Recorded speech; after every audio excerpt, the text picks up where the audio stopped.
Hello and welcome everyone. This is Vipin Sharma, your expert from aviation and tourism industry. The hospitality industry is one of the most growing and fastest rewarding industry right now in the world because there are so many hotels across the world which are coming up.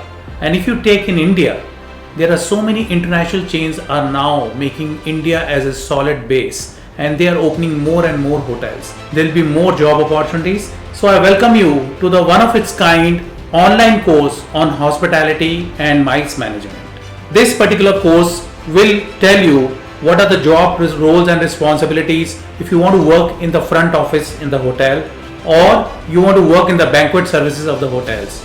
And once you start working in the banqueting, you will learn about event management because events are organized every day in the hotels, and that is where event management comes under the MICE. What is MICE? Meetings, incentives, conferences and events.